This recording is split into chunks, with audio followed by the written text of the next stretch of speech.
የማዕከላዊ ኢትዮጵያ ክልል መስተዳድር መቀመጫ የሆነችው ሆሳና ከተማ በፈጣን እድገት ላይ ትገኛለች። ሆሳና የሀዲያ ዞን መዲና እንዲሁም የዞኑ የንግድ ማዕከልም ነች። ከተማዋ በፈጣን የህዝብ ቁጥር እድገት፣ በትምህርት ተደራሽነትና በንግድ መስፋፋት በኢትዮጵያ ተጠቃሽ ከሆኑ ከተሞች አንዷ መሆን ችላለች። በተለይም በፍጥነት እየተገነቡ የሚገኙ የውስጥ ለውስጥ የአስፋልት ግንባታዎች ከተማዋን ለነዋሪዎቿ ምቹ እያደረጓት ይገኛሉ። መጀመሪያ ሆሳና ከተማ 20 ኪሎ ሜትር የሚሆን የውስጥ ለውስጥ አስፋልት ከ2013 ጀምሮ እስካሁን እየሰራ ነው ያለው ማለት ነው። ስለዚህ እነዚህ በሁለት ሎት ለይቷል።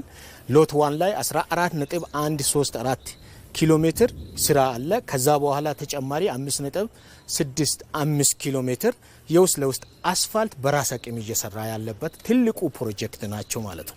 አንዳንድ ከኮንትራክተሮቹ ጋር ከሚናስተካክላቸው ነገሮች ውጪ ሁሉም ስራ እየተሰራ መሆኑን ለማሳየት ከአስፋልት አንጻር ላይ ሌላው ተጨማሪ ወደ 43 ሲአይፒ ፕሮጀክቶች ነው ያለው ከተማ ውስጥ ከድሬኔጅም ቀጥሎ ከምንም ጠልዶ ወደ 2.9 ቢሊዮን የሚፈጅ እቅድ አቅዶ እየሰራ አለ እንደ ከተማ በኮንስትራክሽኑ ዘርፍ ላይ ቢናይ ማለት ነው። ከተማዋን ይበልጥ ዘመናዊ ለነዋሪዎቿ ምቹና ለኢንቨስትመንት ሳቢ ለማድረግ ታስቦ የኮሪደር ልማት ስራ በከፍተኛ ትኩረት እየተሰራ ይገኛል። ይህ ግዙፍ የመሰረተ ልማት ፕሮጀክት የከተማዋን ገጽታ ከመቀየር ባለፈ የነዋሪዎችን ማህበራዊና ኢኮኖሚያዊ ተጠቃሚነት ለማሳደግ ያለመ ነው። 35 ኪሎ ሜትር ኮሪደር አቅዶ እየሰራ ነው ማለት ነው። ወደ 24.5 ኪሎ ሜትሩ በራስ በዚሁ ከተማ አቅም የሚሰራ ማለት ነው። 10.3ቱ በፌዴራል በኢሪያ የሚሰራው በመሳይ ኦል የሚሰራው እየተሰራ ያለው ከአዲስ አበባ ወደ ወለታ መውጫ ድረስ ያለው ይሄኛው 10.3 ኪሎ ሜትር ነው ማለት ነው። 24.5 ኪሎ ሜትር ኮሪደሩን ወደ 95% ደርሷል ማለት ነው። ከነዚህ ግዙፍ የመሰረተ ልማት ፕሮጀክቶች ጎን ለጎን እንደ መሶብ ያሉ ሌሎችም ፕሮጀክቶች በፍጥነት እየተገነቡ ይገኛሉ። የመሶብ አንድ ማዕከል ወደ 220 ሚሊዮን ገደማ አካባቢ እየተሰራ ያለ ነው። የቆሻሻ መልሶ መጠቀሚያ ስራዎች ወደ 500 ሚሊዮን አካባቢ አለ። የሪቨር ፕሮጀክቶችንም ዲዛይን ጨርሰን ተጫራች የመለያ ስራ ኦልሞስት እዛ አካባቢ ላይ ደርሰን ያለ ነው። ስለዚህ እንደምታየው ሌሎችም ፕሮጀክቶችን አንድ ላይ እየሰራን ስለሆነ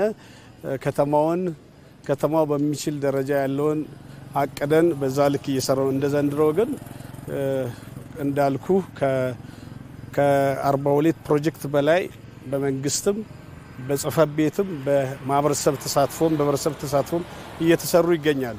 ወደ ሆሳና የመጣ አዲስ እንግዳ የሀዲ ነፈራን ታሪካዊ አደባባይ ሳይቃኝ ካለፈ ጉዞው ሙሉ አይሆንም ይላሉ የአካባቢው ተወላጆች። ሀዲ ነፈራ በሀዲያ ብሔረሰብ ታሪክ፣ ባህልና ማህበራዊ መዋቅር ውስጥ ትልቅ ቦታ ያለውና ጥልቅ ትርጉም የሚሰጠው ባህላዊ እሴት ነው። ይሄኛው የሚታዩት አሁን ያለንበት ቦታ ሀዲ ነፈራ በሚባልበት የጎፈር ሜዳ ፓብሊክ ፓርክ አካል የሆነው ነው እያየናለ ነው። ይሄ የሀዲያ ብሔር የአናኖር ዘዴውን ማሳያት የሚችልበት ቦታ ላይ ነን ያለ ነው። ችግሮችን እንዴት ኑሯቸው እንዴት ነው፣ ቤት አሰራራቸው እንዴት፣ ባህልን እንዴት ነው የሚፈቱት። ስለዚህ ትስስሩን የሚያሳይበት ቦታ ላይ ቆመን ነው ይሄን ንግግር እያደረግን ያለ ነው። ይሄንን የሚያለመው ሀዲያ ዞን ያለማል ማለት ነው። ምክንያቱም የሀዲያ ብሔር መገለጫ ስለሆነ እቺን አካባቢ የሚያለመው ሀዲያ ዞን ያለማል ማለት ነው። የራሱ ባጀት ነው ራሱ ሁሉም ከብሔሩ የተወጣጣ ገንዘብ እዚህ ይቀመጣል ማለት ነው።